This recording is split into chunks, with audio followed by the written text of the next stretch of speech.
В Таджикистане существует ряд проблем с соблюдением прав человека, которыми местные правозащитники не занимаются, опасаются преследования властей. Это и защита прав участников запрещенных религиозно-экстремистских движений и политических партий, защита прав вернувшихся из Ирака и Сирии боевиков, а также граждан, пострадавших от действий чиновников и властей в регионах.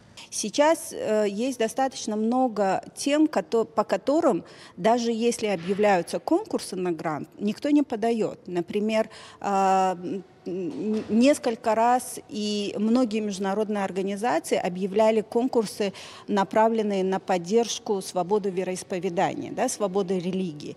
Практически никто не подает на эти гранты, потому что никто не чувствует себя, скажем так, свободным в осуществлении деятельности.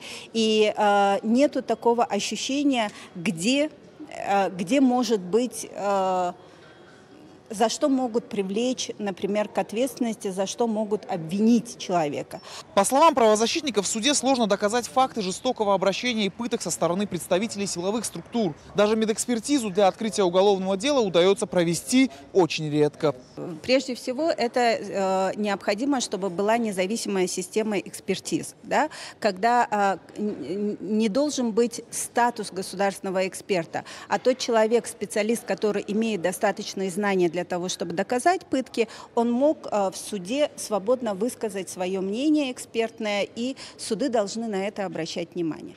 Второй вопрос – это то, что должен быть государственный орган, который не зависит от тех государственных органов и лиц, которые обвиняются в применении пыток. Вопросов на встрече правозащитников, международных доноров и представителей властей было поднято много, в том числе и расследование бунта в худжанской колонии, в ходе которого только по официальным данным погиб 21 человек, по неофициальным – более 50.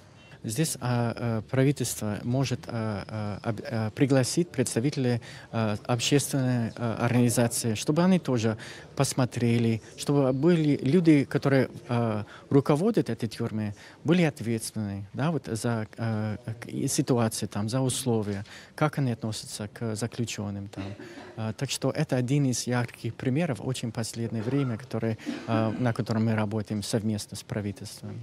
На встрече не обошли вниманием и свободный доступ к информации, и свободу прессы. В стране регулярно перекрывают доступ к новостным информационным порталам. Международные организации потребовали у властей разобраться в ситуации.